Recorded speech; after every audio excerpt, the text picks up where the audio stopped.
الله وكفى وسلام على عباده الذين اصطفى أما بعد. أعوذ بالله من الشيطان الرجيم. بسم الله الرحمن الرحيم. وأما الجدار فكان لغلامين يتيمين في المدينة وكان تحته كنز لهما وكان أبوهما صالحا فأراد ربك أن يبلغا أشدهما ويستخرجا كنزهما رحمة من ربك وما فعلته عن أمري. وقال تعالى: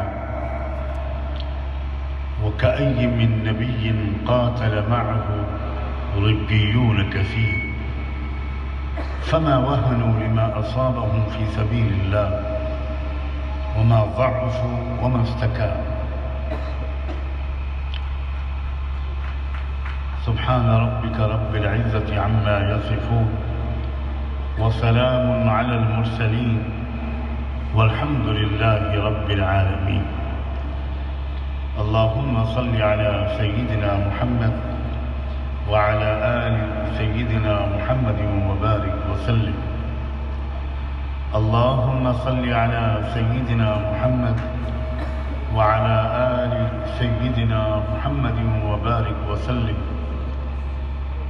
اللهم صل على سيدنا محمد وعلى آل سيدنا محمد وبارك وسلم.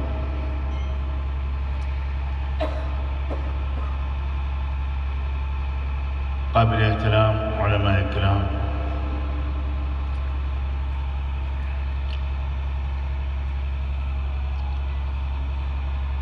یہ آپ کا بڑا احسان ہے کہ دور دور سے اتنی تعداد میں آپ تشریف لائے ہو. آپ کا مقام تو یہ تھا اور حق تو یہ تھا کہ میں آپ میں سے ایک ایک کے پاس الگ الگ فردن حاضر ہوتا اور کچھ ضروری باتیں اس طرح کرتا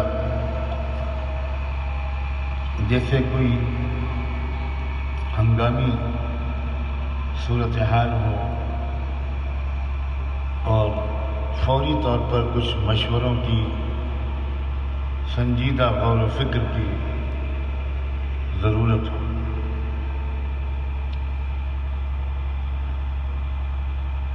اللہ سے دعا ہے، آپ بھی دعا فرمائیں کہ مختصر وقت میں سادہ سے لفظوں میں صحیح نیت کے ساتھ وہ باتیں عرض کرنے کی اللہ مجھے توفیق عطا فرمائے جو ہم سب کے لیے انتہائی مفید اور ضروری ہوں. محض رسمی سا ایک جلسہ جس میں پرانی باتیں دہرائی جاتی رہیں، یہ نشست ایسی بن کر نہ رہ جائے.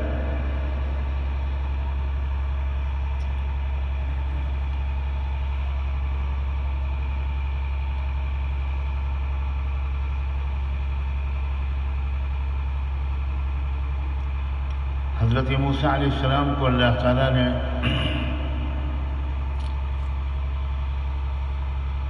بنو اسرائیل کی رہنمائی کے لیے اور ایک بہت بڑے ظالم ڈکٹیٹر کی غلامی سے آزادی دلانے کے مقصد سے بھیجا تھا.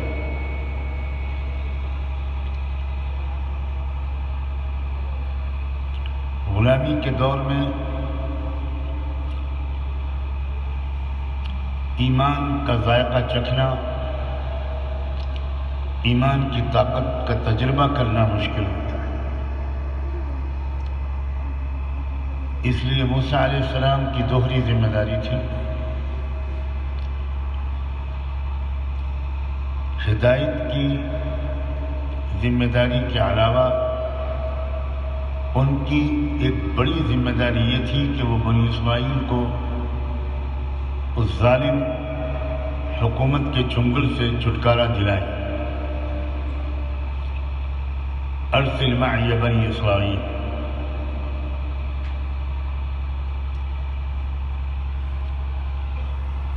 اور یہ اس لیے بھی ضروری تھا کہ بنو اسرائیل کو جو اپنے وطن واپس بھیجنا تھا، بنو اسرائیل کا وطن مصر نہیں تھا، بنو اسرائیل کا اصلی وطن فلسطین تھا۔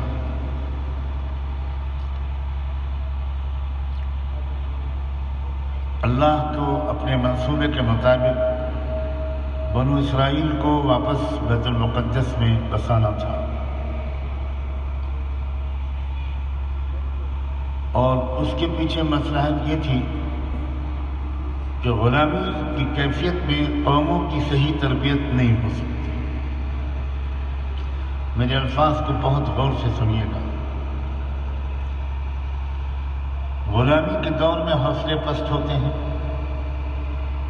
ہمتیں بالکل ٹوٹی ہوئی ہوتی ہیں،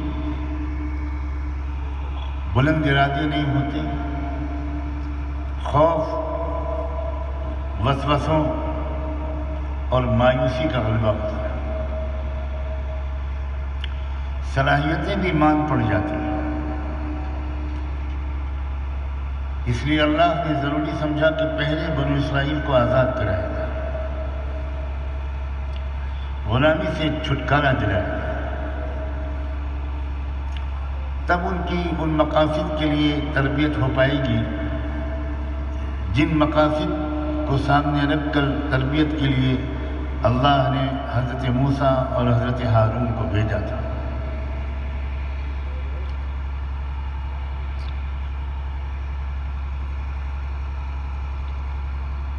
غلامی سے آزاد کرانے کی جو جدوجہد ہوتی ہے، اس کے لیے غیر معمولی نظر چاہیے ہوتی ہے۔ جو چیزوں کی حقیقت کو دیکھنے کی صلاحیت رکھتے ہیں۔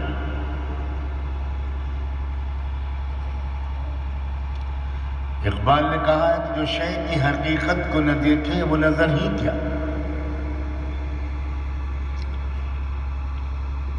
اور چیزیں جیسی نظر آتی ہیں اکثر حقیقت اس کے برعکس ہوتی ہے۔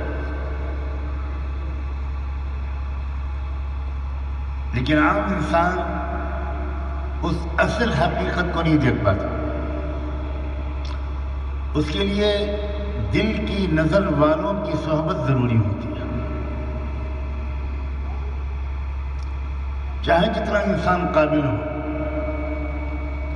50 کتابوں کا مصنف اور مدرس ہو، اگر اس کی دل کی آنکھیں نہیں کھلی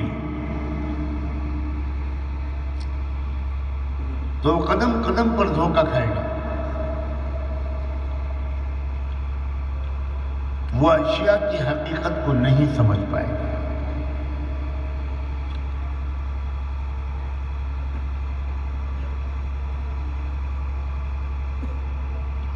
موسیٰ علیہ السلام باوجود اس کے کہ وہ اولو العزم پیغمبر تھے،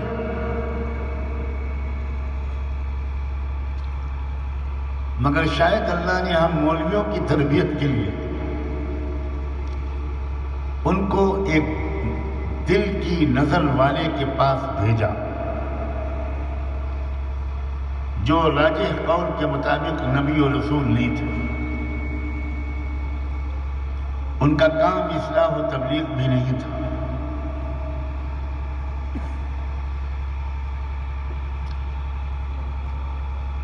لمبا سفر کر کے، تکلیف اٹھا کر، راستہ بھٹک کر حضرت موسیٰ اس روحانی معلم کے پاس پہنچے، اس مربی اور مرشد کے پاس پہنچے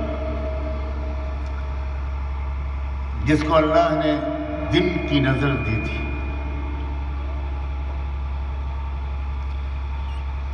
جو حقیقتوں کو دیکھ لیتا تھا۔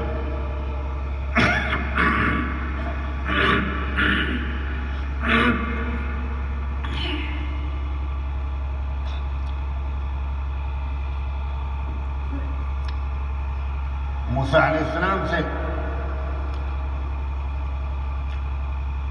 کہا جاتا ہے کہ اللہ نے پوچھا کہ دنیا میں سب سے بڑا عالم کون ہے؟ تو موسیٰ علیہ السلام ہم لوگوں کی طرح جھوٹی تواضع اور انکسار والے شخص نہیں تھے. ہمارا حال تو یہ ہے کہ ہم دل میں تو اپنے آپ کو ابن تیمیہ سمجھتے ہیں، ابن قیم سمجھتے ہیں، لیکن زبان سے کہتے ہیں میں تو بہت معمولی طالب علم ہوں. موسیٰ علیہ السلام کو یہ ہماری والی بیماری نہیں لگی ہوئی تھی، چنانچہ انہوں نے سچ سے چاہا کہ اللہ دنیا میں اس وقت سب سے زیادہ علم تو آپ نے مجھے کو دیا.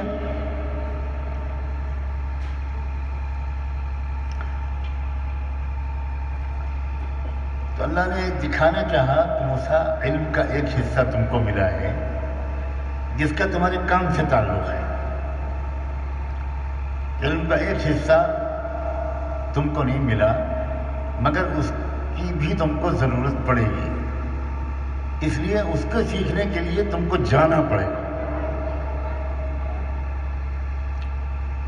وہ کہتے ہیں کہ سال لگانا پڑے گا.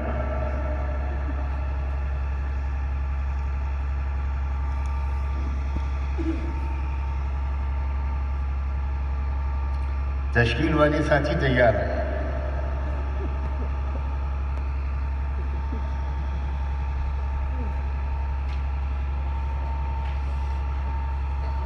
کس تکلیف دہ سفر کے بعد موسیٰ علیہ السلام اس علم لدنی والے صاحب نظر شخص کے پاس پہنچنے میں کامیاب ہوئے. آسانی سے نہیں پہنچے. اور موسیٰ علیہ السلام کا اس شخص سے ملنے کا اشتیاق کا عالم یہ تھا، لن ابرح، میں چلتا رہوں گا چلتا رہوں گا چلتا رہوں گا چلتا رہوں گا. او امضی حقبا، چاہے 50 سال میں لگ جائیں میں اس مرشد سے ملے بغیر اب بیٹھوں گا نہیں. کہاں گئی علماء کے اندر وہ صاحب نظر لوگوں کو ڈھونڈنے کی طلب؟ ختم ہو گئی. قصہ ماضی ہے. پڑھنا اور پڑھانا ختم. اسی لیے علماء اکثر اہل نظر نہیں ہیں، اور قوموں کی رہنمائی اہل نظر ہی کر سکتے.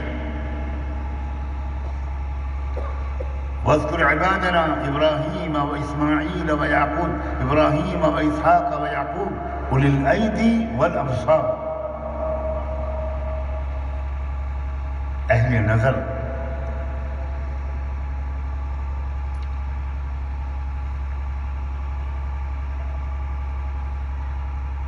عجیب عاجزی کے ساتھ موسیٰ علیہ السلام نے ان سے داخلے کی درخواست کی. هل اتبعك على ان تعلمني مما علمت رشدا. جو رشد، جو گہری سمجھ اللہ نے آپ کو دی ہے، اس میں سے کچھ میں سیکھنے کے لیے کیا میں آپ کا طالب علم بن سکتا ہوں؟ آپ کے قدموں میں بیٹھ سکتا ہوں، چل سکتا ہوں آپ کے ساتھ؟ اہل نظر بڑے بے نیاز ہوتے ہیں.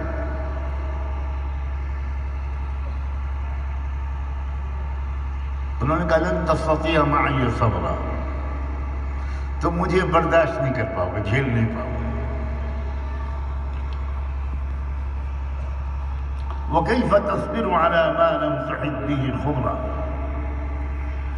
اور جس چیز کا تم کو پتہ ہی نہیں ہے تم اس کو کیسے برداشت کرو؟ آج اگر کسی عالم سے کوئی شیخ کہہ دے تو عالم کہے گا بڑا دماغ خراب. دورے میں نمبر 1 پر آیا تھا، میں اتنا بڑا علامہ ہوں کہ میرے ددیال ننیال سسرال میں نہ پہلے کبھی پیدا ہوا ایسا، نہ کبھی آئندہ پیدا ہوا.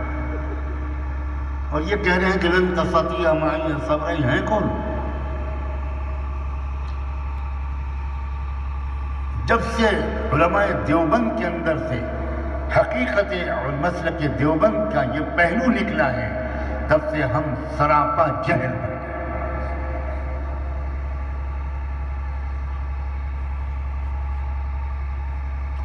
ورنہ کیا ضرورت تھی حضرت نانوتوی کو حضرت حاجی امداد اللہ مہاجر مکی کے پاس جانے کی؟ کہاں حجت الاسلام، قاسم العلوم والخیرات، اور کہاں ایک بہت کم پڑھا لکھا بوڑھا انسان؟ کیا ضرورت تھی نابغ عصر رئیس المحدثین حضرت مولانا رشید احمد گنگوہی کو حضرت حاجی امداد اللہ مہاجر مکی کا دامن تھامنے کی؟ کیا ضرورت ہے؟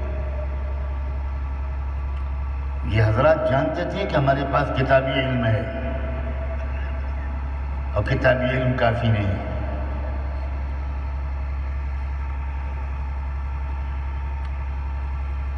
چنانچہ اس شخص نے حضرت موسیٰ علیہ السلام کو مایوس کیا کہ نہیں، تم نہیں جھیل پاؤ گے۔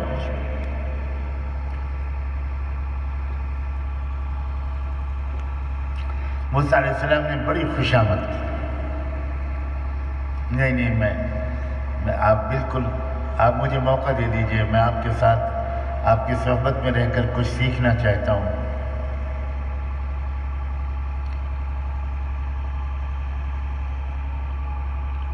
بہت عہد و پیمان لے لیے تو اس صاحب نظر نے اجازت دے دی کہ چلو۔ اب انہوں نے کیسی تربیت کی؟ کتاب نہیں پڑھائی، کوئی کتاب نہیں پڑھائی۔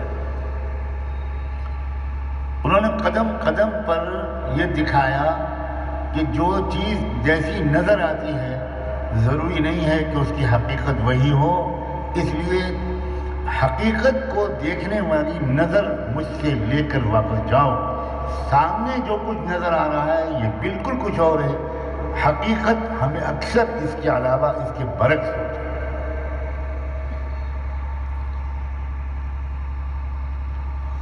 چنانچہ 3 پریکٹیکل طریقوں سے انہوں نے ان کو وہ نظر سکھائی۔ اس میں سے صرف ایک میں نے اس وقت ذکر کرنے کا ارادہ ابھی کیا، جس میں اپنے سفر کے تقریباً آخری حصے میں وہ ایک ایسی بستی میں پہنچے دونوں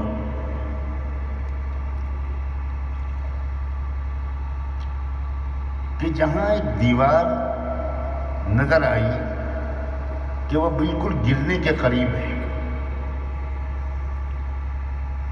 یرید ان ينقض۔ وہ جو جناب خضر تھے جن کا نام قرآن میں تو نہیں آیا، کچھ روایات میں آیا ہے،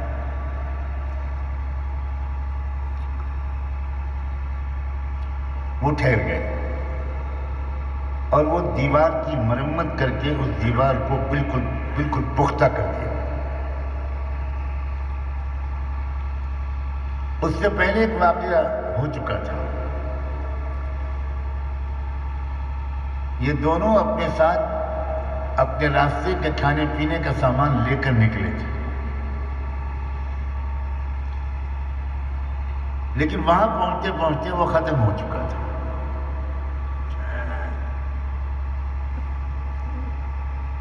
تو ان دونوں نے اس بستی والوں سے کہا کہ بھئی ہم مسافر لوگ ہیں، ہمارے پاس جو کھانا تھا وہ ختم ہو گیا، ہمیں بھائی آپ کچھ کھلا دو۔ فاستطعما اہلہا، مگر وہ اللہ جانے کون سی برادری کے لوگ تھے۔ یہاں کی برادریوں سے میں 2-3 دن سے واقف ہو رہا ہوں اور کچھ گھبرایا بھی رہتا ہوں، کیونکہ محبت بھی یہاں جو لوگ کرتے ہیں وہ بھی کسی دہشت گردی سے کم نہیں، اور جس وقت یہ غصے میں آئیں گی اس وقت تو اللہ جانے کیا ہوگا۔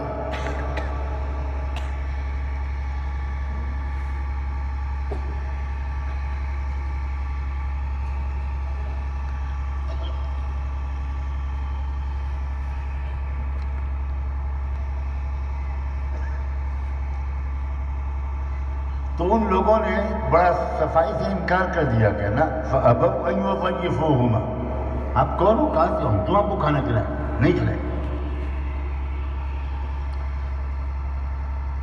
تحقیق کی جائے کہ ان کے رشتہ دار انڈیا میں کس علاقے میں رہتے ہیں۔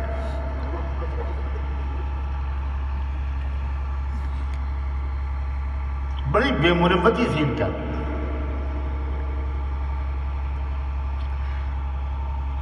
اسی علاقے کے اندر یہ دیوار جو گر رہی تھی اس کو مرمت کر کے کھڑا کر دیا جناب خضر نے۔ اب موسیٰ علیہ السلام کا ذوق جو تھا وہ جب تک خضر کی تربیت مکمل نہیں تھی وہ مولویانہ تھا، طالب علمانہ تھا، گستاخی معاف۔ پھٹ سے پوچھنے بیٹھے، وہ بار بار سمجھا رہے چپ رہو، لیکن چپ ہی نہیں رہا جا رہا۔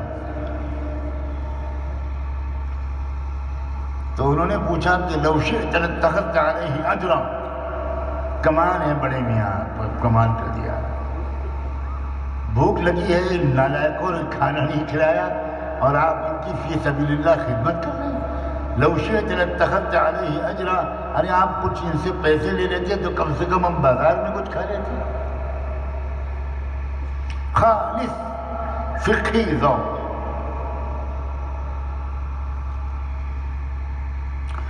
اور اسی مولویانہ ذوق کی اصلاح کی ضرورت ہوتی ہے۔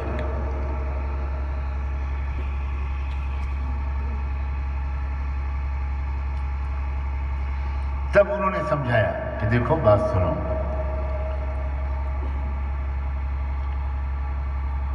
یہ دیوار جو میں نے مرمت کر کے کھڑی کر دی، یہ اس شہر کے، اس بستی کے 2 یتیم بچوں کی دیوار تھی، اور ان یتیم بچوں کا مرحوم باپ بہت نیک انسان تھا۔ وَكَانَ أَبُوهُمَا صَالِحًا، اور اس مرحوم باپ نے دیوار کے نیچے اپنے بچوں کے کام آنے کے ارادے سے کچھ بڑا قیمتی خزانہ چھپا دیا تھا۔ اور اس وقت تو بچے اتنے چھوٹے تھے کہ بچوں کو خزانہ دینا مناسب نہیں تھا۔ تم نے دیکھ لیا کہ علاقے والوں کا مزاج کیا ہے، وہ تو خزانہ لوٹ لیتے، اس لیے میں نے دیوار کے نیچے چھپایا، اور یہ ہمیشہ کے لیے نہیں چھپایا۔ بچے بڑے ہوں گے تو اس خزانے کو نکالیں گے اور پھر اپنا کام ملائیں گے، حتیٰ یبلغا اشدہما ویستخرجا کنزہما رحمتا من ربک۔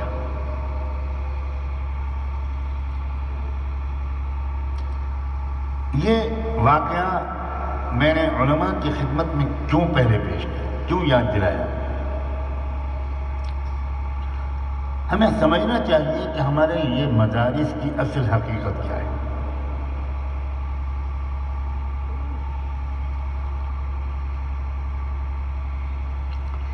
ہمارے اس بر صغیر میں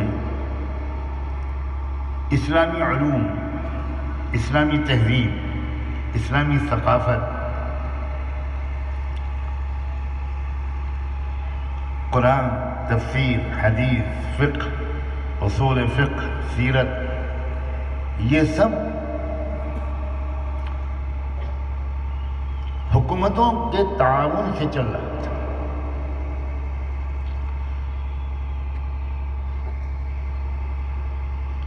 ریاستوں کے بجٹ میں ایک بڑا حصہ ہوتا تھا علماء کے لیے، مساجد کے لیے، مدارس کے لیے، اور اسی کے ذریعے سے یہ سارا نظام چلتا تھا۔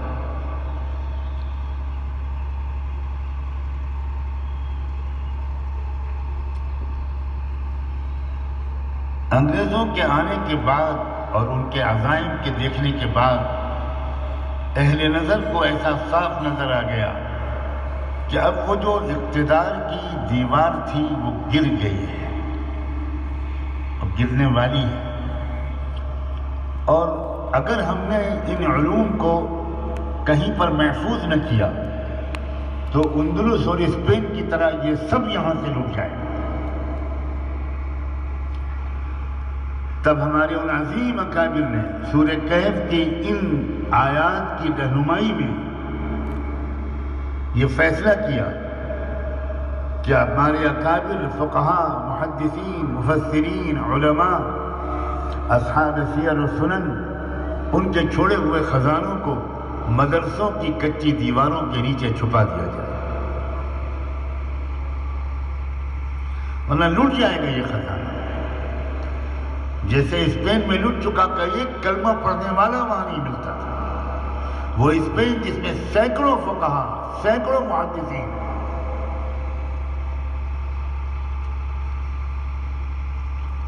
پیدا ہوئے، جہاں عظیم کتابیں لکھی گئیں، وہاں ایک کلمے والا نظر نہیں آتا تھا۔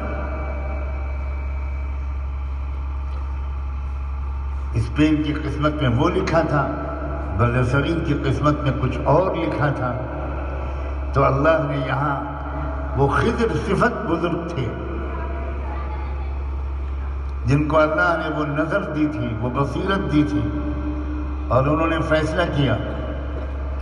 پہلے تو انہوں نے یہ کوشش کی کہ انگریز جہاں سے آئیں وہاں واپس جائیں،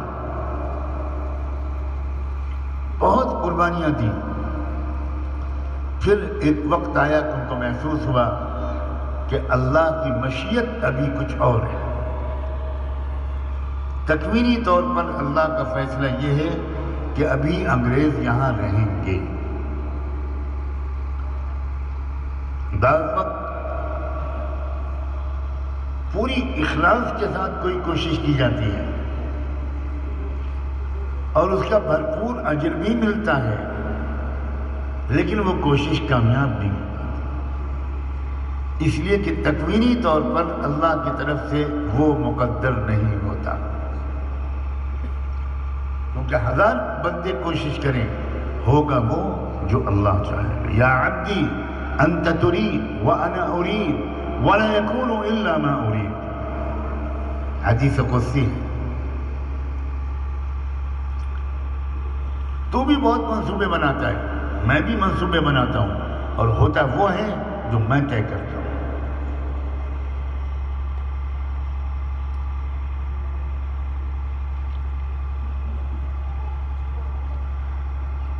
یہ مدارس حضرت خضر کی بنائی ہوئی اس دیوار کی مانند ہے، اور اگر وہ کچی دیوار مرمت کر کے کھڑی نہ کی جاتی تو خزانے لٹ جاتے، اور اگر یہ مدارس اور مکاتب نہ ہوتے تو اس پورے علاقے سے اسلام کا وجود مٹ جاتا۔ اس لیے آپ سمجھیے کہ کتنی اہمیت کے حامل ہیں یہ مدارس، اور وہ لوگ کتنے خوش نصیب ہیں جن کو اللہ نے طالب علم بنایا، عالم، حافظ، قاری اور مدرس بنایا، اور وہ کسی نہ کسی چھوٹے بڑے مکتب مدرسے کی خدمت میں لگے ہیں۔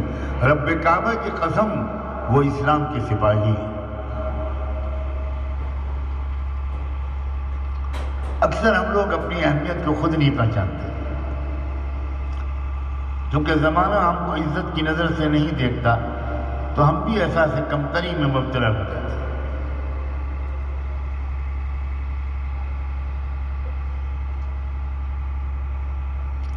اس ملک میں اسلام کا وجود، اسلام کی بقا، یہ اللہ نے منسلک کر دی ہے مکاتب و مدارس کے اس نظام سے، بلا مبالغہ۔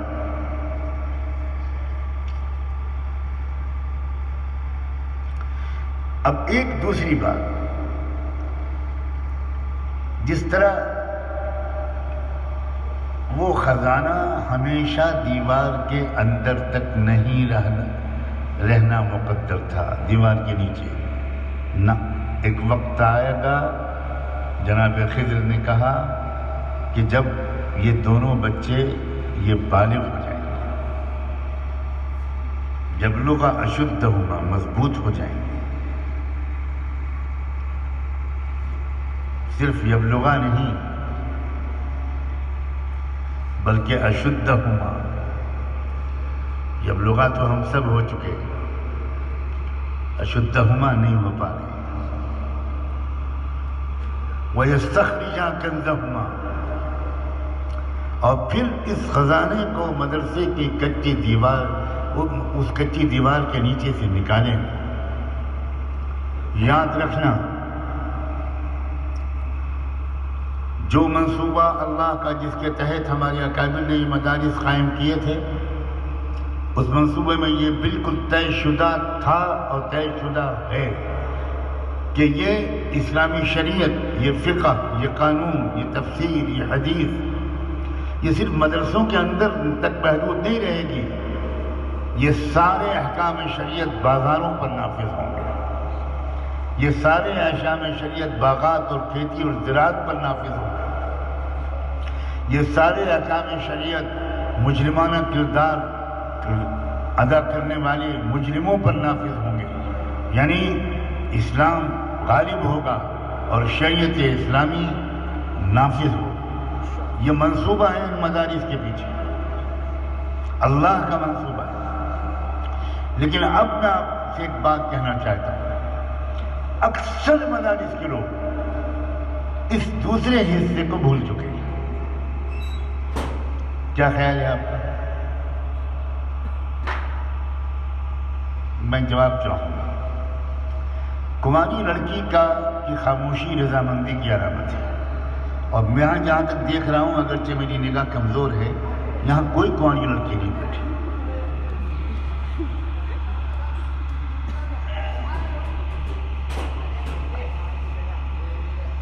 البکر تستأذن والثیب،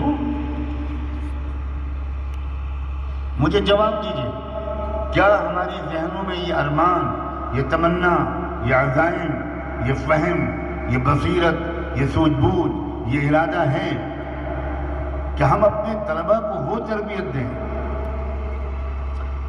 کہ وہ اس ملک کی تقدیر بدل دیں، اس ملک میں انصاف اور امن کا نظام قائم کر دیں، اس ملک کے مظلوموں اور محروموں کو ان کے چھینے ہوئے حقوق دلائیں؟ یہ عزائم ہمارے سینوں سے نکل گئے۔ میں پھر پوچھتا ہوں آپ سے، یہ میں الزام لگا رہا ہوں یا حقیقت واقعہ بتا رہا ہوں؟ حقیقت تو گویا ہم اپنے مقصد ہی کو بھول گئے۔ ہماری منزل وہ نہیں تھی جہاں پر ہم ٹھہرے ہوئے ہیں، ہماری منزل یہ نہیں تھی کہ ہمارے فارغین جا کر مسجد و مدرسہ سنبھال لیں اور بس، ہر چیز ہماری منزل نہیں تھی۔ مسجد اور مدرسہ تو ہماری چھاونی ہے، ہمارا مورچہ ہے، لیکن میدان ہمارا اس سے بڑا وسیع ہے۔ یہ بالکل یاد نہیں رہا مدارس کے لوگوں کو۔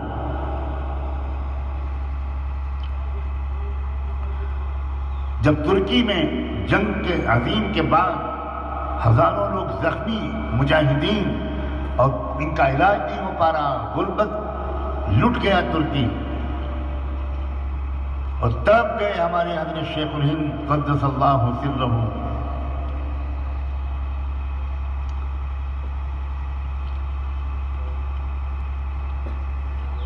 تو انہوں نے اچانک فیصلہ کیا کہ دارالعلوم دیوبند میں کچھ دن کی چھٹی کی جاتی ہے، اور تمام اساتذہ اور طلبہ کو انہوں نے ملک کے کونے کونے میں بھیجا کہ جاؤ ترکی اور بلقان کے مجاہدوں کے لیے چندہ جمع کر کے لاؤ۔ اس پر کچھ لوگوں کو اعتراض ہوا، مدرسہ بند کر دیا، تعلیم کا نقصان ہوگا۔ حضرت شیخ الہند نے جواب دیا، کیا لوگ سمجھتے ہیں کہ میرے استاد حضرت الاستاذ حضرت مولانا محمد قاسم نونتوی نے یہ مدرسہ پڑھنے اور پڑھانے کے لیے قائم کیا تھا؟ وہ سمجھتے تھے مدارس کا مقصد، وہ سمجھتے تھے مدارس کا مقصد ایسے باہمت، صاحب بصیرت، صاحب نظر، سمجھدار ایسے فضلاء کو نکالنا ہے جو صرف مسجد اور مدرسے کی حد تک محدود نہ رہیں،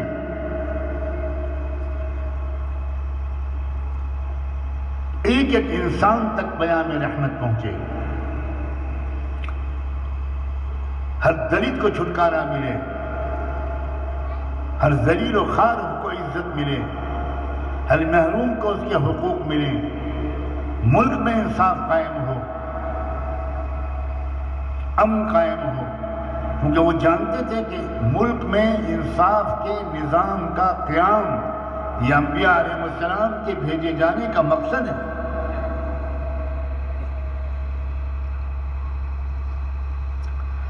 ہم لوگوں نے نبوت کے مقصد والی ایک آیت یاد رکھی ہے، کس کو یاد ہے؟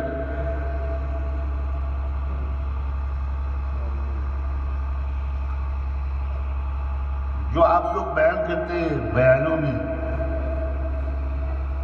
تو چھپا رہے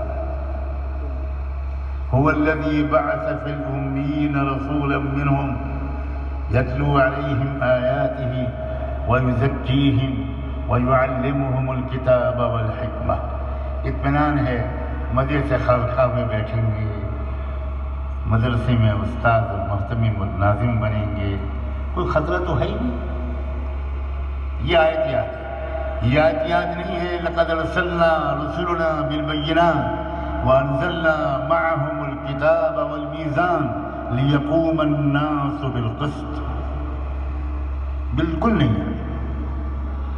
اللہ تعالیٰ کہتا ہے ہم نے سب نبیوں اور رسولوں کو جو بھیجا ہے اور ان کے ساتھ ہم نے کتاب بھی دی اور انصاف کے قائم کرنے والا ترازو دیا، ایک علمی قوت، ایک عملی قوت، الکتاب والمیزان لیقوم الناس بالقسط۔ اور بھیجنے کا مقصد کیا تھا؟ تاکہ دنیا میں انصاف کا نظام قائم کیا جائے۔ کہیں حاشیہ خیال میں بھی نہیں ہے۔ کیا ہو گیا ہم لوگوں کو؟ ہم اپنے اکابر کے راستے پر نہیں ہیں، قسم کھا کے کہتا ہوں کہ نہیں۔ ہم نام لیتے ہیں اکابر کا، ہم سے زیادہ بزرگوں کا نام لینے والی دنیا میں کوئی جماعت نہیں۔ ہم پر الزام ہے کہ اکابر اکابر اکابر اکابر لڑتے رہتے ہو، لیکن اکابر کو کیا ہم پہچانتے ہیں؟ یا اکابر کے نام کی روٹی کھا رہے ہیں؟ کتنا آسان تھا کہ حضرت قاسم نانوتوی رحمۃ اللہ علیہ اتنے عظیم عالم تھے، چپ چاپ بیٹھ کے کتابیں لکھتے رہتے، سبق پڑھاتے رہتے۔ کیا ضرورت تھی انگریزوں سے لڑنے کی؟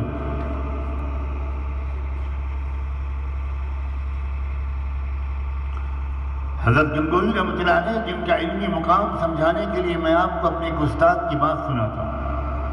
میں جب مدینہ یونیورسٹی میں پڑھتا تھا تو اس وقت اصول فقہ کا سبق چل رہا تھا۔ ہمارے ایک استاد تھے عراق کے، ڈاکٹر رشدی علیان، بہت بڑے عالم تھے اصول فقہ کے، کئی کتابیں لکھی۔ تو کسی مسئلے پر گفتگو کے درمیان میں نے حضرت گنگوہی کا ایک قول نقل کیا، ایک رائے نقل کیا، اور یہ کہا کہ وَيَقُولُ شَيْخُنَا الْگَنگوہی۔ تو ان عراقی استاد نے مجھے ٹوکا اور کہا تأدب یا ولد، لا تقل هكذا، قل قال امیر المؤمنین فی فقہ السنہ الامام الحجہ رشید احمد الگنگوہی۔ یہ عراق کے ایک عالم کا خیال ہے حضرت گنگوہی کے بارے میں۔ اتنا بڑا عالم، وہ کیوں گیا حضرت حاجی امداد اللہ مہاجر مکی کے پاس، اور کیوں وہ اترا میدان جنگ میں؟ کیونکہ وہ جانتے تھے کہ مقصد پڑھنا اور پڑھانا صرف نہیں ہے، مقصد انصاف قائم کرنا ہے، مقصد امن قائم کرنا ہے، مقصد اللہ کے کلمے کو بلند کرنا ہے۔ بہت قلبی رنج کے ساتھ کہتا ہوں، اللہ جانے کس کی نظر لگی ہے، چھوٹے سے لے کر بڑے مدرسے تک کہیں مجھے یہ نیت، یہ مقصد ملتا ہی نہیں۔ ان کو چھوڑ دیا آپ نے سیاسی لوگوں کے لیے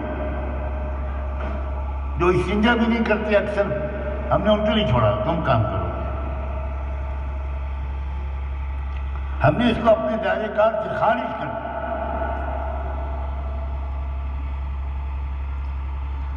اور جو عالم ملک کے اپنی تمام دینی، تعلیمی، تدریسی، تصنیفی، خانقاہی مصروفیات کے ساتھ ملک کے حالات پر کچھ نظر رکھے، کہتے ہیں یہ خامخواہ سیاست میں بولتی ہے۔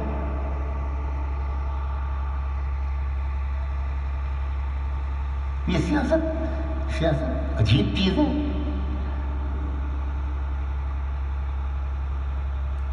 بیت المقدس کو آزاد کرانے کی جنگ سیاست تھی۔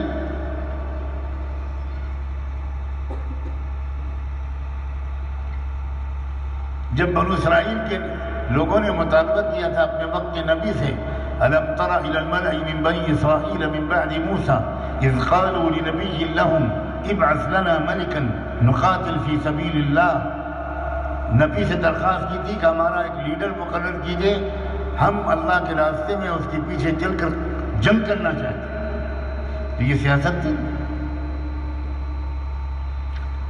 میں نے شروع میں دوسری آیت پڑھی تھی، وَكَأَيٍّ مِّن نَبِيٍّ قَاتَلَ مَعَهُ رِبِّيُّونَ كَثِيرٌ فَمَا وَهَنُوا لِمَا أَصَابَهُمْ فِي سَبِيلِ اللَّهِ وَمَا ضَعُفُوا وَمَا اسْتَكَانُوا۔ وَكَأَيٍّ مِّن نَبِيٍّ، کتنے بڑی تعداد ایسے نبیوں کی ہے جن کے ساتھ علماء نے جہاد کیا، جن کے ساتھ ربانی علماء نے، اللہ والوں نے قاتل معه جنگ کی۔ آج تو ہم جنگ اور جہاد کا لفظ بھی جلسے میں بولتے ہوئے گھبراتے ہیں، ہم نے الفاظ بدل دیے۔ لا حول، ہم تو الفاظ بولتے ہیں قومی یکجہتی، انا للہ و انا الیہ راجعون، یعنی کفر و اسلام کی یکجہتی، شرک و توحید کی یکجہتی۔ کیا ہو گیا ہے ہم؟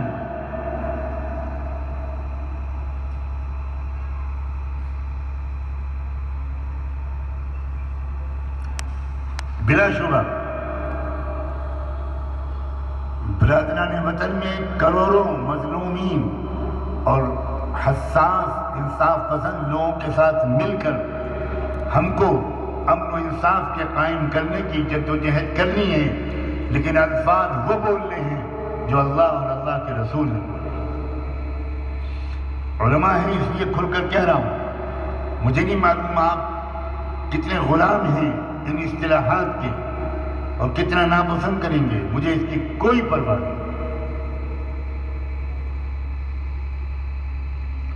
میں سخت تکلیف میں مبتلا ہوں کہ علماء اور ان کی جمعیتیں بالکل دوسرے الفاظ بول رہی ہیں جو گاندھیائی الفاظ ہیں۔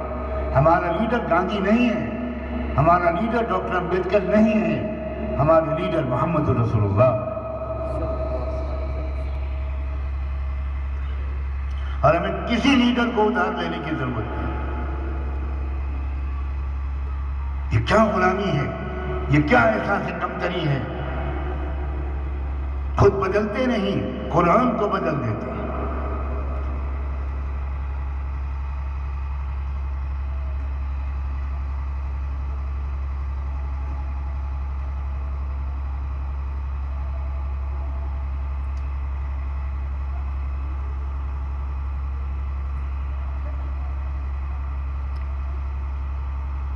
اب میں تیسری عملی بات پر آتا ہوں، اسی پر بات کو مکمل کروں۔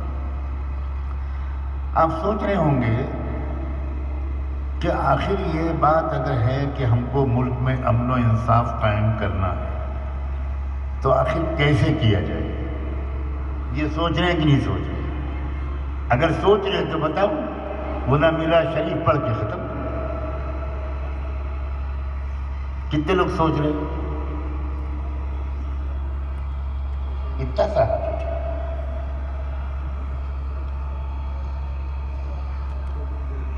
اللہ میاں آپ ان سب ہاتھوں والوں کو لکھ لیجیے، خوب کس کے پکڑیے گا اگر انہوں نے مکاری کی تو چھوڑیے گا نہیں۔ ابھی دعا کے بعد پھر سے ہاتھ اٹھواتا ہوں۔ اب بتاؤ کون چاہتا ہے کہ ملک میں امن و انصاف قائم؟ پھر تم نے اتنا سا کیا، بس نوجوان کہیں گے حول برابر، یہ تو لڑکیوں والا انداز ہے۔ یہ کیا؟ دوپٹہ اور اوڑھ لو.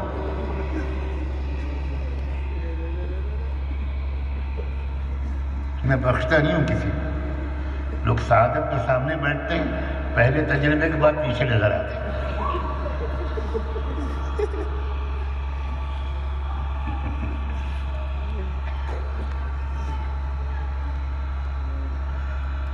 دیکھیے اب آخری بات بہت غور سے سنیے گا، یہ ہے عملی بات. اس وقت ہمارے ملک میں جو خاص دور شروع ہوا ہے، جس مرحلے میں ہمارا ملک داخل ہوا ہے، یہ بالکل ایک نیا مرحلہ ہے. کاش کہ لوگ ذہنی غلامی میں مبتلا نہ ہوتے. تو یہ فقیر 15 سال سے سمجھا رہا ہے، لیکن غلامی کی زنجیریں پیروں میں ہیں. صرف بیان سنتے ہیں، غور کر کے سمجھنے کی کوشش شاید 2% لوگ بھی نہیں کرتے.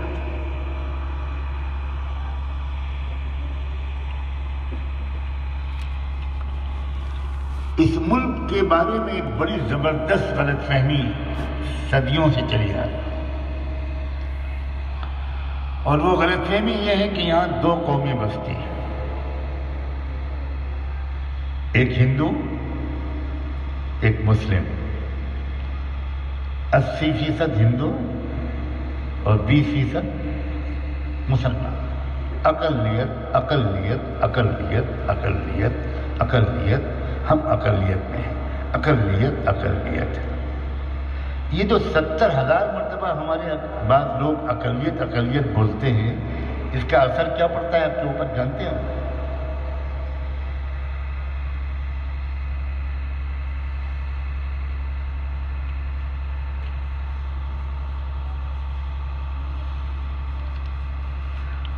ایک ہی بات کو اگر بار بار دہرایا جاتا ہے تو ذہن میں وہ جم جاتا ہے. ہم تھوڑی تعداد، ہم تھوڑی تعداد، ہم تھوڑی تعداد، ہم بہت تھوڑی تعداد، ہم بہت تھوڑی تعداد. جو خیرات مل جائے، جو فی سبیل اللہ کچھ کانگریس دے دے، کچھ سماجوادی دے دے، کچھ بہن جی دے دیں، لا حول ولا قوت الا باللہ. دوبارہ وضو کر لیجیے.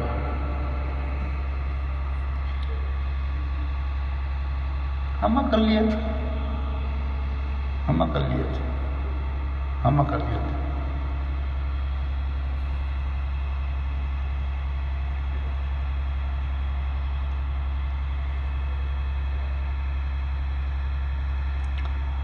قرآن کیا کہتا ہے؟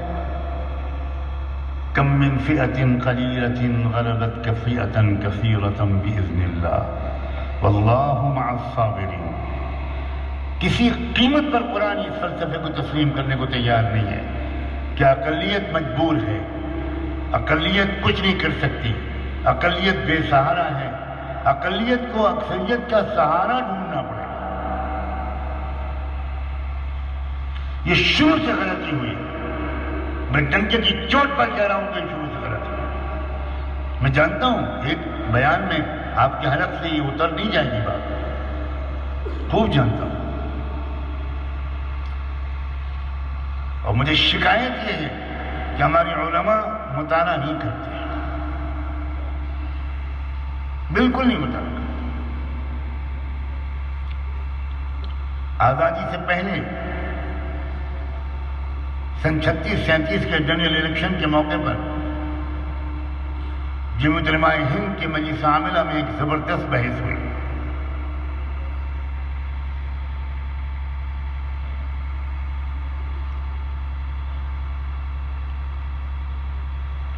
ایک رائے جمعیت علماء کے اکابر کی یہ تھی، بعض اکابر کی، حضرت مولانا ابو المحاسن محمد سجاد صاحب بانی امارت شرعیہ نور اللہ مرقدہ وقدس سرہ، ان کی رائے یہ تھی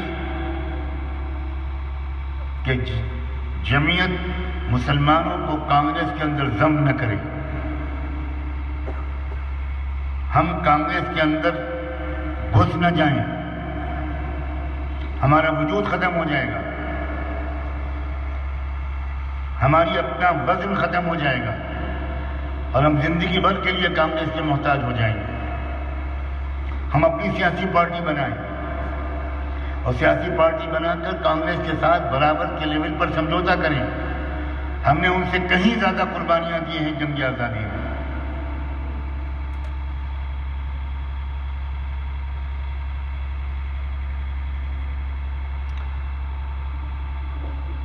لیکن افسوس کہ جمعیت کے دوسرے حضرات نے اس وقت کے حالات میں مناسب نہیں سمجھا. وہ بھی 100% مخلص تھے، وہ بھی جری اور غیور اور بہادر لوگ تھے. ہرگز کسی کو بدگمانی نہ ہو ان میں سے کسی کے اخلاص یا جرأت کے بارے میں، لیکن وہ یہ سمجھتے تھے کہ اس وقت جو مسلم لیگ کی وجہ سے جو زبردست خوریزیاں وغیرہ ہوئی ہیں، دونوں طرف سے زیادتیاں ہوئی ہیں اور ہو رہی ہیں، اس وقت یہ مناسب نہیں ہوگا. فی الحال تو ہم کو تمام مسلمانوں کو کانگریس کا ممبر بنا دینا چاہیے. حضرت مولانا ابوالمحاسن محمد سجاد صاحب اس رائے سے متفق نہیں تھے. وہ کہتے تھے اس کا انجام بہت برا ہوگا، مسلمانوں کا اپنے سیاسی وزن اور طاقت ہمیشہ کے لیے ختم ہو جائے. وہ اپنے پیروں پر کھڑا ہونے کا حوصلہ ہی کھو دیں گے. وہ ہر وقت سہارا ڈھونڈیں گے اور کوئی قوم دوسروں کے سہارے حقوق نہیں پا سکتی.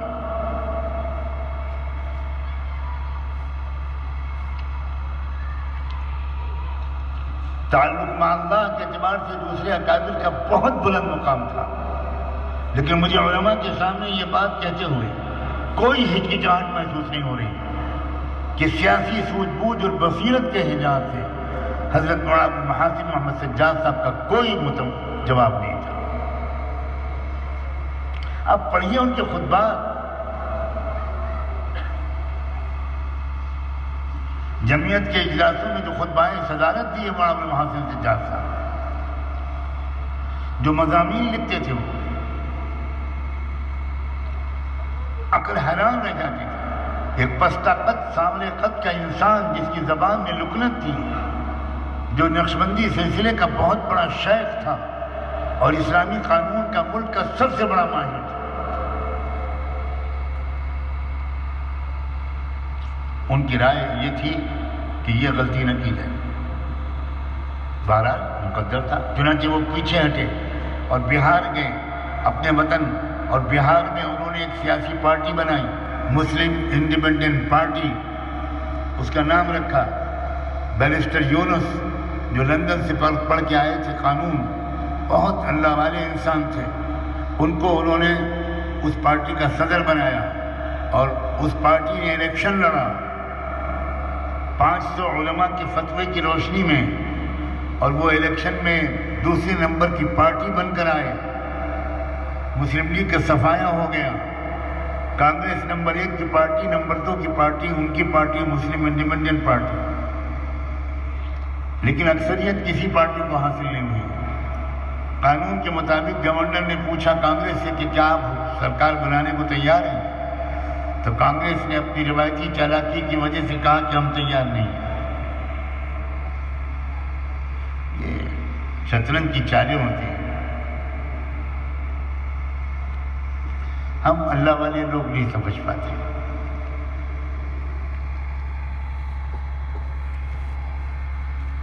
دوسری پارٹی ہونے کی حیثیت سے گورنر نے مولانا ابوالمحاسن سجاد صاحب کی پارٹی کے صدر سے پوچھا کیا آپ سرکار بنانے کو تیار ہیں؟ وہ دوسرے نمبر کی پارٹی تھے.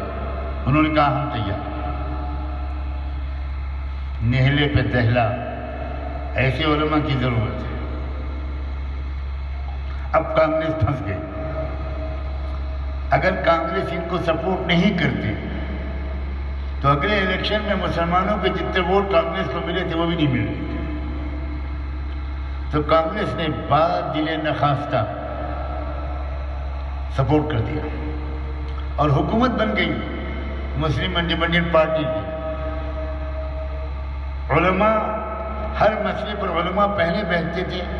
علماء شریعت کی روشنی میں قانون کی رہنمائی کرتے تھے. پھر وہ قانون سازی ہوتی تھی، بل پیش ہوتا تھا اسمبلی میں اور پاس ہوتا تھا. اس شان سے علماء نے اس ملک میں ایک امن و انصاف کے قیام کی جد و جہد کا آغاز کیا، کامیاب آغاز کیا اور ایک نمونہ پیش کیا۔ لیکن مجھے افسوس ہے کہ ان کا تذکرہ اور ان کی خصوصیات کا تذکرہ ہمارے آپ کے سامنے شاید بہت کم ہوتا ہے۔ کیا خیر، ہو سکتا ہے بہت سے لوگ آج پہلی بار نام سنے۔ حضرت والد صاحب نے انہی کی عقیدت اور ان کی جامع صفات شخصیت سے تاثر کی وجہ سے میرا نام سجاد رکھا۔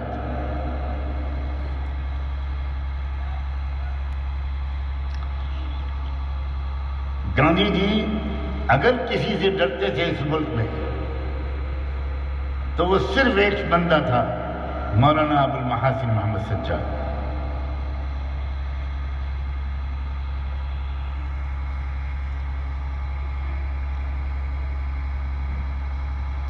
جناب گاندھی کیا کہوں ان کو، مہاتما تو میری زبان سے تو نکلتا نہیں۔ جو آدمی روزانہ 2 ننگی لڑکیوں کے ساتھ سوتا ہو وہ مہاتما ہے؟ آپ نے پڑھی ہی نہیں تاریخ، مصیبت یہ ہے، اور آپ کو بتائی بھی نہیں آپ کیا قابل ہیں۔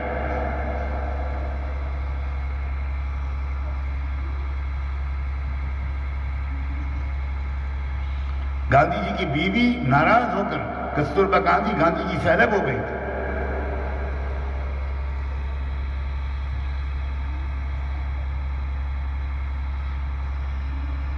گاندھی جی نے ایک فارمولہ پیش کیا ملک میں ہندو مسلم اتحاد کا، آپ کی زبان میں قومی یکجہتی کا۔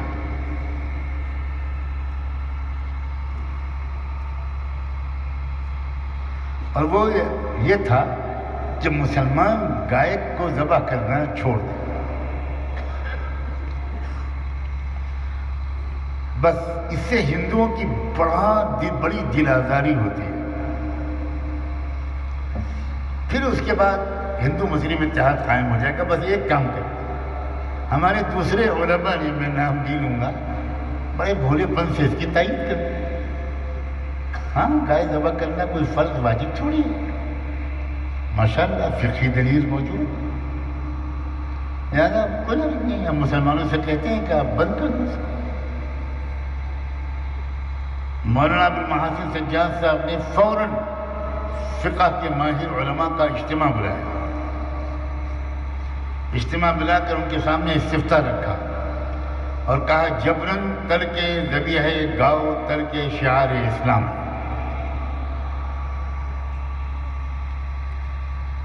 سمجھ رہے ہیں آپ؟ ترجمہ کرو اس کا، سمجھ گئے نا؟ خیریت تو اسی میں ہے کہ آپ کہیں کہ سمجھ گئے، ورنہ میں چھڑی لے کے چلتا ہوں۔ وَلِيَ فِيهَا مَآرِبُ أُخْرَى۔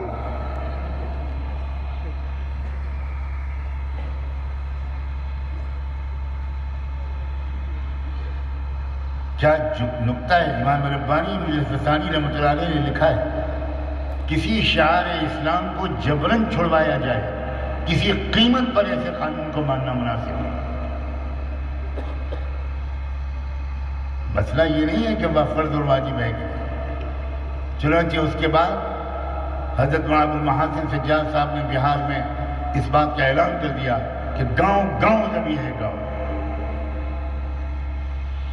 گاندھی جی ایک مولانا کو ساتھ میں لے کر، وہ بھی بہت محترم شخصیت، اس لیے ان کا نام نہیں لے رہا ہوں، خود چل کر پٹنہ تشریف لائے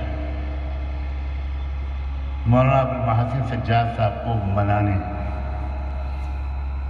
مولانا سجاد صاحب سے ملاقات ہوئی، لمبی گفتگو ہے، میں خلاصہ کر کے سناتا ہوں۔ مولانا سجاد صاحب نے جانتے ہیں اسے کیا کہا؟ انہوں نے کہا کہ باپو، گجرات میں تالی ایک ہاتھ سے بجتی ہے، ہمارے بہار میں تو گجرات تالی جو ہے وہ 2 ہاتھ سے بجتی، مگر لگتا ہے باپو گجرات میں جہاں کہ آپ ہیں وہاں تالی ایک ہی ہاتھ سے بجتی۔ تو باپو نے کہا مولانا شاہ آپ کیسی بات کہہ رہے ہیں؟ تالی تو ہر جگہ دو آش کی بجتی ہے.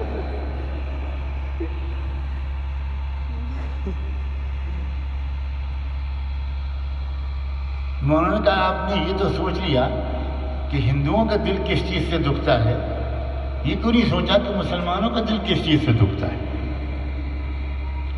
یہ کیوں نہیں پوچھا؟ مسلمانوں کا دل کس چیز سے دکھتا ہے وہ ہندو چھوڑ دیں، ہندوؤں کا دل جس چیز سے دکھتا ہے وہ مسلمان چھوڑ دیں، تو واقعی ملک میں ہندو مسلم اتحاد قائم ہو جائے گا. تو کہنے لگے مولانا صاحب اسی لیے تو میں آپ کے پاس آیا. مکار کہیں کا لا حول ولا قوت.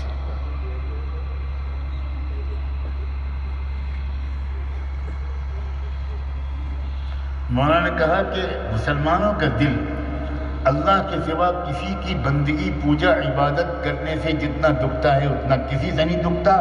آپ ہندوؤں سے وہ چھڑوا دیجئے، میں مسلمانوں سے ذبیحہ گاؤ چھڑوا دوں. یہ ہے مرد مومن.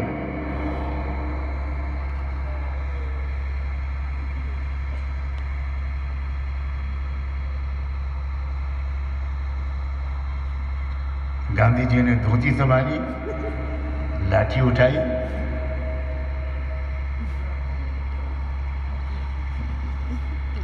میں یہ بات آپ کو کیوں سنا رہا ہوں؟ مجھے دکھ ہے کہ علماء کی کوئی سیاسی تربیت نہیں ہو رہی. بڑے بڑے جلسے ہوتے ہیں اور آپ ماشاءاللہ بڑے بڑے میدان لیلا رام اور رام لیلا سب پڑھ دیتے ہیں. حد نظر تک ٹوپیاں نظر آتی ہیں اور آپ کو طاقت کا بنا کر مظاہرہ کر کے وہاں پر سودے بازی ہوتی ہے اور آپ کچھ نہیں سمجھتے. علماء کو اتنا بھولا نہیں ہونا چاہیے، علماء کو اتنا بیوقوف نہیں ہونا چاہیے. اپنے بڑوں کا پورا احترام رکھتے ہوئے کبھی کبھی ہم ان کی رائے سے اختلاف بھی کر سکتے ہیں. کیا امام محمد سے بڑھ کر ہم ابو حنیفہ کا جو احترام امام محمد کرتے تھے، امام ابو یوسف کرتے تھے، کیا ہم ان سے زیادہ احترام اپنے بزرگوں کا کرنے کا دعویٰ کر سکتے ہیں؟ مگر احترام کے باوجود امام محمد کہتے تھے شیخ آپ کی اس رائے سے آپ کا یہ شاگرد متفق نہیں ہے. امام ابو حنیفہ کہتے تھے شاباش شاباش تم نے میری آنکھیں ٹھنڈی کر دی. بڑوں کے اخلاق یہ ہوتے تھے کہ وہ لوگوں کو اپنا غلام نہیں بناتے تھے، لوگوں کے ہاتھ نہیں چمواتے تھے، اپنے جوتیاں نہیں سیدھی کرواتے تھے. وہ علمی رابطہ رکھتے تھے، کھل کر کہتے تھے کہ بھائی اپنی رائے دو، میری رائے سے اختلاف کرو. آج تو کسی جماعت میں رائے سے اختلاف کرنے والا جہنم رسید کر دیا جاتا ہے. یہ کون سا اسلام ہے؟ اسی لیے نوجوان علماء چھپ چھپ کر مجھ سے اپنے دل کی باتیں کہتے ہیں. وہ گھٹن محسوس کر رہے ہیں لیکن ان کے اندر نہ ان کی تربیت ہوئی ہے، نہ ان کے اندر یہ جرأت ہے کہ اس ملک میں موجودہ حالات میں کیا پالیسی اختیار کرنی چاہیے اس کے بارے میں کوئی آزادانہ مشورہ کر کے کوئی رائے قائم کرے. اس کا کوئی جواب میرے نزدیک نہیں.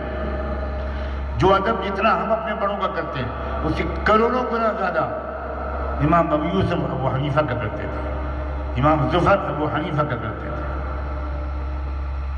امام ابو حنیفہ اپنے استاد حماد کا کرتے تھے، حماد اپنے استاد ابراہیم نخعی کا کرتے تھے.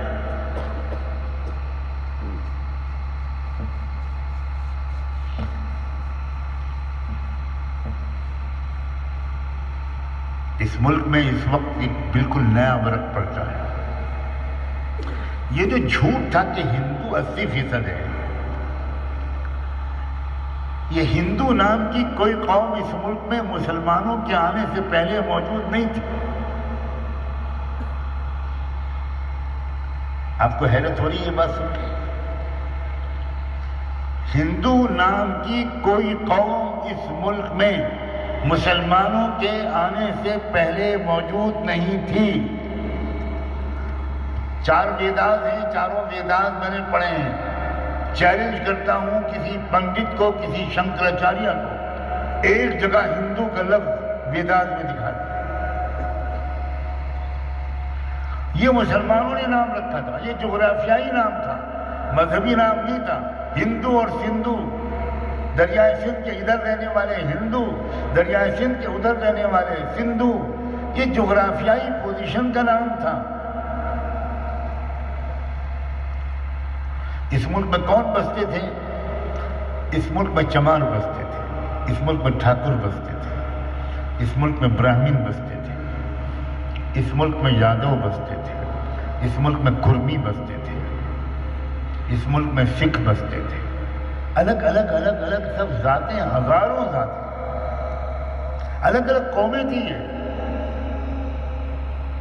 قومی یکجہتی سے کام نہیں چلے گا، اقوام متحدہ رکھنا پڑے گا۔ یہ قومی یکجہتی اسی بنیاد پر رکھا گیا کہ غلط سمجھا گیا کہ وہ ایک قوم ہے، ہر چیز ایک قوم ہے۔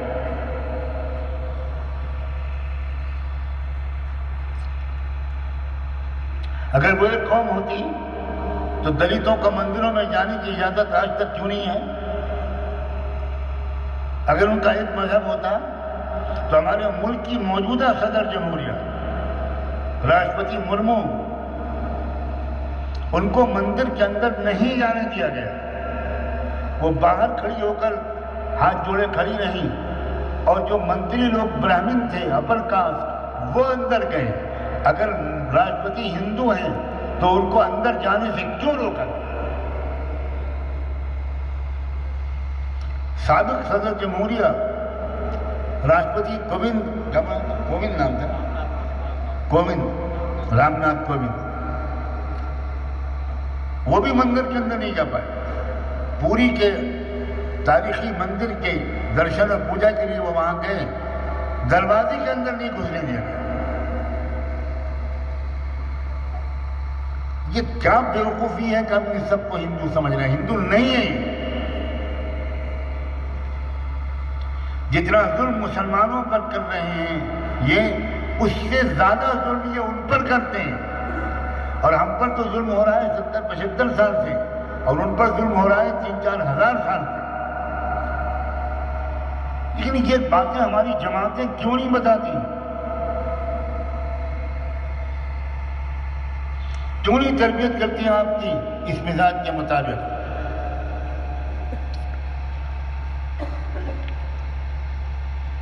اس ملک میں او بی سی جن کو کہتے ہیں، جن کی آبادی 52% بتائی جاتی ہے،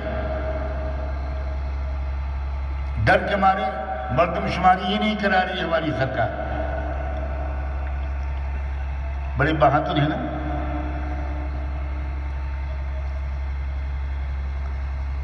54% بتاتے ہیں کچھ لوگ۔ وہ او بی سی چلا چلا کر کہتے ہیں کہ ہم ہندو نہیں ہیں۔ تم کیوں ہم کو ہندو کہتے ہو؟ سکھوں کو دستور میں ہندو لکھ دیا گیا، جبکہ سکھ مذہب بابا گرو نانک نے ویدک دھرم کے مظالم کے بغاوت کے طور پر اور توحید اور رسالت کے ساتھ انہوں نے اس کا آغاز کیا تھا۔ سازش چل رہی ہے بھائی۔ تو اب میں جو بات مختصر کروں کہ اب جو وقت آ گیا وہ یہ کہ اس ملک کی وہ جو 80% آبادی غلط فہمی کا شکار تھی، جو اپنے کو ہندو سمجھ رہی تھی، جس کی بڑی تعداد، ان کے درمیان مضبوط تحریکیں پورے ملک میں چل رہی ہیں، اور ان تحریکوں نے اپنے اپنے سماج کے اندر یہ بیداری پھیلا دی ہے اچھی طرح کہ کبھی تم اپنے کو ہندو نہ کہنا، تم اپنے کو اوبیسی کہو، تم دلت کہو، تم شیڈول کاسٹ کہو، تم چمار کہو، تم سونار کہو، تم لوہار کہو، تم بڑھئی کہو، تم یہ کہو، تم وہ کہو، یہ سب الگ الگ قوم ہیں۔ ہماری ناواقفیت نے، علماء سن لیں، ہماری ناواقفیت نے یا ہماری بزدلی نے یا ہماری مصلحت پسندی نے ان کو ہندو بنا رکھا۔ ایک بڑا خوبصورت عنوان پیش کیا جاتا ہے، حکمت اور مصلحت۔ یہ دو بہنیں ہیں اور جمع بین الاختین حرام ہے۔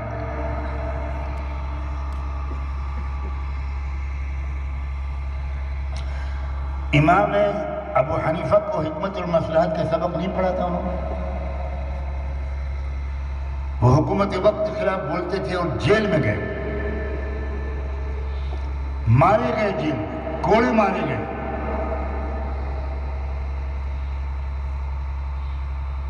کسی ملزم یا مجرم کے سر پر کوڑے نہیں مارے جاتے تھے، امام ابو حنیفہ کے سر پر کوڑے مارے گئے۔ اور جب ایسا لگا حکومت کو کبھی ان کا انتقال ہو جائے گا تو ان کو رہا کر دیا گیا، اور وہ رہا ہونے کے بعد جلدی شہید ہو گئے۔ ان کو حکمت المصلحت نہیں معلوم تھی۔ امام مالک رحمۃ اللہ علیہ، ان کو خچر پر سوار کر کے چہرے پر کالک پوت کر الٹا بٹھا کر پورے مدینے میں گھمایا جاتا تھا۔ امام مالک کو مصلحت اور حکمت نہیں معلوم تھی۔ ہم نے فقہ زیادہ پڑھی ہے۔ امام احمد بن حنبل اس بری طرح مارے جاتے تھے کہ بے ہوش ہو کے گر جاتے تھے، ہوش میں لایا جاتا تھا، پھر کوڑے برسائے جاتے تھے۔ انہوں نے حکمت المصلحت نہیں پڑھی تھی۔ امام شافعی کو سزائے موت سنا کر یمن سے ہتکڑیوں اور بیڑیوں میں لایا گیا بغداد گردن قلم کرنے کے لیے۔ امام شافعی نے حکمت المصلحت نہیں پڑھی تھی۔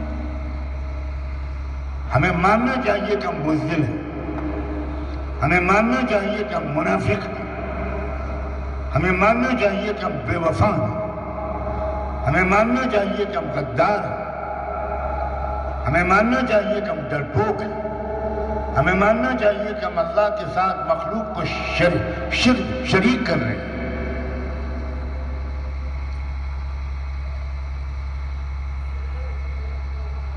اتخشونہم واللہ حق ان تخشون۔ کیا ہے یہ؟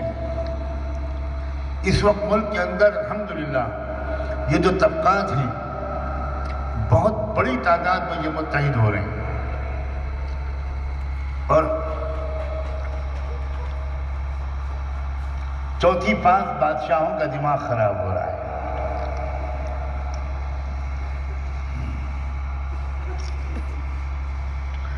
امید ہے کہ آپ میں سے اکثر لوگ نہیں سمجھ پائے ہوں گے، اس لیے کہ آپ اللہ والے لوگ،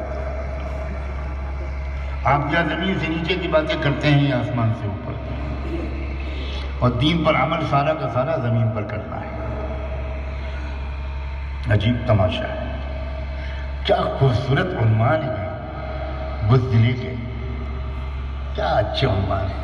کاش کہ ابلیس کو ایسے عنوان معلوم ہوتے، کسی مدرسے میں اس نے پڑھ لیا ہوتا تو بیچارہ اتنا رانگے درگاہ نہ ہوتا۔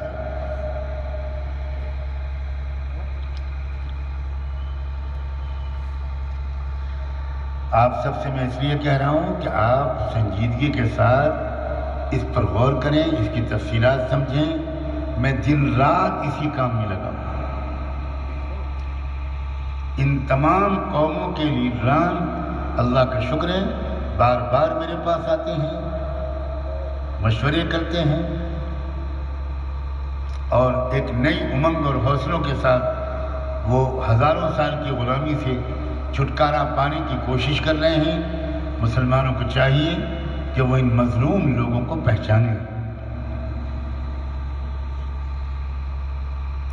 اب تو الحمدللہ مجھے خوشی ہے، دل سے خوشی ہے کہ کانگریس بھی اب کچھ سمجھدار ہو رہی ہے۔ کیونکہ کانگریس کا برا بھلا کہنا آپ کو اچھا نہیں لگ رہا ہوگا، یہ میں جانتا ہوں، میں اچھی طرح واقف ہوں آپ سے، کیونکہ آپ سب نے بیعت کی ہوئی ہے، سلسلے گاردیائیہ، سلسلے نہرویہ اور سلسلے فلائیہ۔ بیعت کرتا ہوں میں، چلو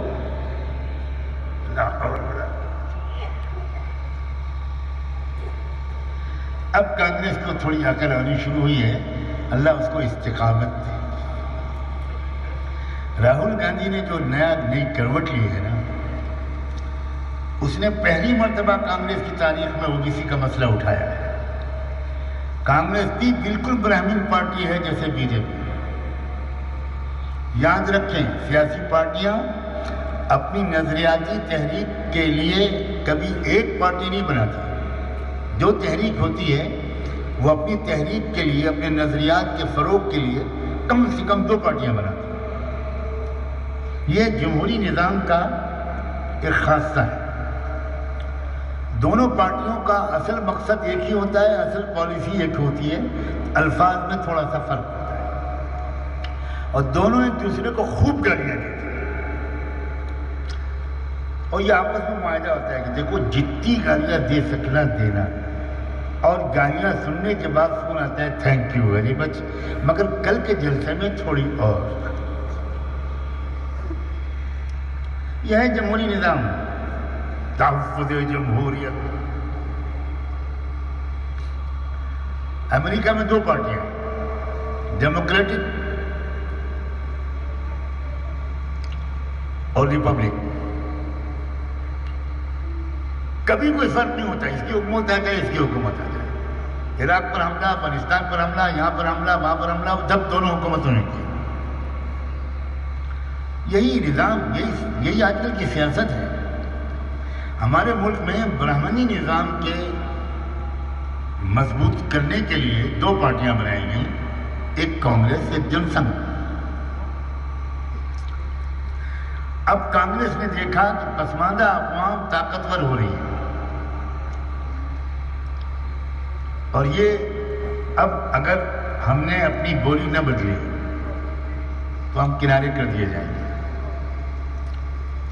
اور یہ بھی ہو سکتا ہے, میں کوئی اتنا واقف نہیں ہوں کہ میں بدگمانی ہی کروں, یہ بھی ہو سکتا ہے کہ نوجوان نسل کے لیڈروں نے کچھ پڑھا ہو, دیکھا ہو, پورے ملک کی یاترا کر کے کچھ سمجھا ہو کہ ہم دلی کے شیش محل میں رہ کر بھارت کو سمجھتے ہی نہیں.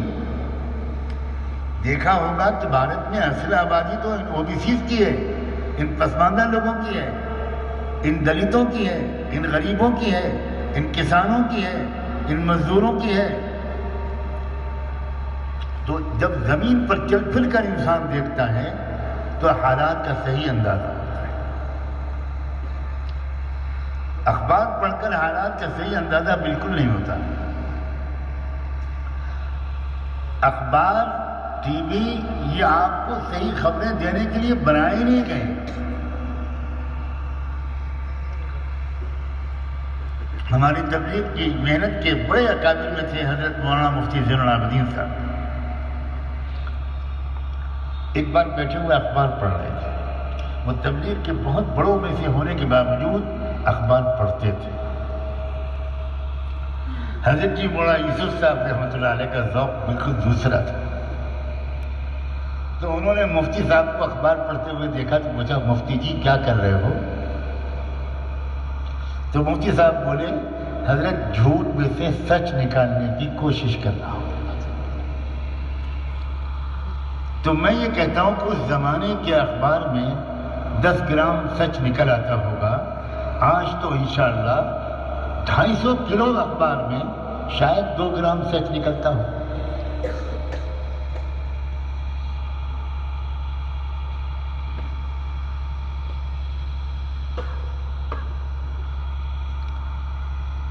اخبارات آپ کو ملک کی صحیح صورتحال کی اطلاع نہیں دے گا, ٹی وی نہیں دے گا. زمین پر چلیے, دیکھیے میں جو کچھ کہہ رہا ہوں. اس لیے آپ میری صحت کی دعا کریں, میں کیا شکایت کروں. اخبار بلا شکوہ, اللہ کی کوئی شکایت نہیں. ہر حال میں اللہ اپنے بندے کو راضی رکھے. سخت تکلیف میں جی رہا ہوں اور مسلسل سفر کر رہا ہوں. ابھی پرسوں میں آدی واسیوں کے بہت بڑے جلسے میں مہاراشٹر میں شریک ہو کر اتنا لمبا سفر کر کے یہاں آئے, اس لیے کہ ایک انقلاب آ رہا ہے ملک میں, ایک تبدیلی آ رہی ہے.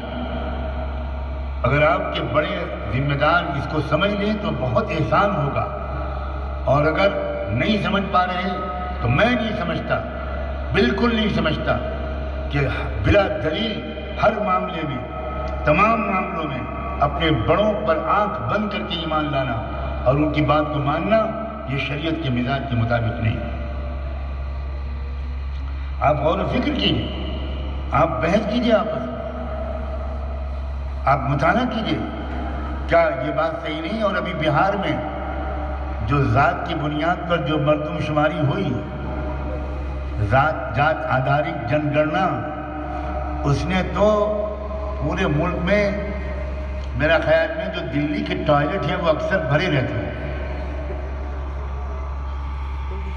سمجھے نہیں آپ؟ پوری دلی کے نہیں کہہ رہا. پاگل ہو رہے ہیں ہمارے لوگ، پریشان ہو رہے ہیں کہ یہ کیا ہو گیا. کیونکہ مسئلہ کیا ہے؟ اب ملک کے لوگوں کے اندر یہ شعور آباد ہو رہا ہے کہ آپ مردم شماری کے خانے میں ہم کو ہندو نہیں لکھ سکتے، آپ کو ہم کو یادو لکھنا پڑے گا، آپ ہم کو کرمی لکھیے، آپ ہم کو ہماری ذات کی طرف منسوب کیجئے، دھرم کی طرف منسوب مت کیجئے. یہ شعور بیدار ہو رہا ہے، اور میں اس بات سے بھی آگاہ کر رہا ہوں کہ ہو سکتا ہے اس شعور کو دبانے کے لیے ایک بار پھر ملک میں کوئی بہت بڑا ہندو مسلم کوئی فساد کرا دیا جائے، کوئی بھیانک قسم کا واقعہ ہو جائے ایودھیا میں یا کہیں. یہ سب ممکن ہے تاکہ ملک کی توجہ ایک بار پھر وہ بھول جائیں وہ لوگ کہ ہم او بی سی ہیں، ہم فلاں ہیں، ہم ہندو ہو جائیں. یہ ایک بار پھر کوشش ہو سکتی ہے. مسلمانوں سے زیادہ بے خبر اس پوری تبدیلی سے ملک میں کوئی قوم نہیں. Thanks for watching. Don't forget to like, comment, share and subscribe to Al Wahid channel.